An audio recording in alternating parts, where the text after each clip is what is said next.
859 words within the target range. Here's the script. In 1997, Amy Wroe Bechtel drove her white pickup truck into the Shoshone National Forest outside Lander, Wyoming, to mark mile splits for a race she was organizing. And then she was gone, with the truck found locked on a gravel logging road, a stranger's note tucked under the wiper because he mistook it for abandoned, and a search of 60 square miles turning up not one shoe, not one footprint, nothing at all. And that is the problem we keep coming back to. Amy was 24. A middle-distance runner who had come close to qualifying for the Olympic marathon trials the year before. She had moved to Lander with her husband, Steve, a rock climber, because the town sat at the edge of country neither of them could stay away from. On the morning of July 24th, she told Steve she was driving into the Wind River foothills to mark the course for the Wyoming marathon she was organizing that fall. She packed water, a camera, and a notebook for pacing mile markers. She wore running shorts and a t-shirt. She kissed him goodbye around 10 in the morning.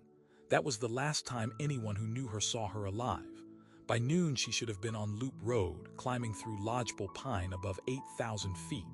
Sometime that afternoon, a passing motorist noticed her truck at a pullout, engine off, doors locked. Thinking the owner had broken down or wandered off, he left a handwritten note under the wiper. Nobody moved the truck. Nobody called it in. Amy did not come home that evening. By 9, Steve was calling hospitals. By midnight, he was calling the sheriff. The truck was found the next morning exactly where the note writer had seen it, keys still in the ignition, doors still locked, her purse and identification untouched on the seat. No sign of a struggle, no blood, no skid marks. The engine was cold. Within 48 hours, this became the largest search in Wyoming history.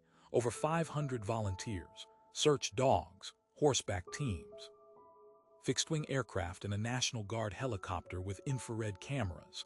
They combed roughly 60 square miles of forest, ridgeline, and tailless slope for weeks. They found deer trails, old mining pits, and abandoned cabin. They did not find a single footprint leading away from that pullout in any direction. No torn clothing, no dropped water bottle, no hair snagged on brush. Cadaver dogs brought in that August gave no alert anywhere near the truck. A trained runner in good shoes on soft dirt left no trail at all. Search and rescue veterans on that mountain said they had never worked a case with this little physical residue. The leading theory, then and now, points to a stranger. Investigators eventually connected the area to Dale Wayne Eaton, a drifter living on a nearby ranch who was later convicted of murdering 18-year-old Lisa Marie Kimmel in 1988 and dumping her body in the North Platte River. Eaton was active in the Wind River region that summer. He fit the profile of a predator of opportunity, someone who might take a lone woman off an empty forest road on a weekday afternoon. For years, this theory anchored the case. It offered a name, a face, a reason the trail could end so cleanly. But the theory breaks on timing. Records placed Eaton on a landscaping job roughly 90 minutes away that day, and when investigators finally searched his ranch in 2002, they recovered evidence tying him to Kimmel's murder, but nothing, not one fiber, not one hair, connecting him to Amy or her truck. He was never charged in her case. So a man proven capable of exactly this kind of crime was searched, and still nothing placed him on Loop Road. Remember the locked truck. Remember the keys sitting untouched in the ignition. If someone took her by force, he left the cleanest crime scene in the state's search and rescue history, on a road with almost no traffic that afternoon, and nobody nearby heard a scream, a slammed door, an engine. Sound carries on a mountain road. Nobody heard anything at all.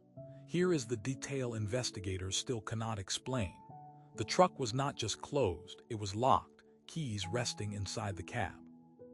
If Amy locked it herself before running, she would have had to leave through some point and return to secure it, meaning she never intended to run that day at all. If someone else locked it after taking her, they used her own keys, left them behind, and walked away without disturbing dust that held tire impressions for weeks afterward. One version requires an 800-hour search of open forest to have missed a body entirely. The other requires a killer who left no trace of ever standing on that road. The case remains open, Amy Wroe Bechtel has never been found, alive or dead. As of 2026, the Fremont County Sheriff's Office still lists her file as active, one of the oldest unsolved missing person cases in Wyoming history. If nothing was left behind, what exactly is still out there to find?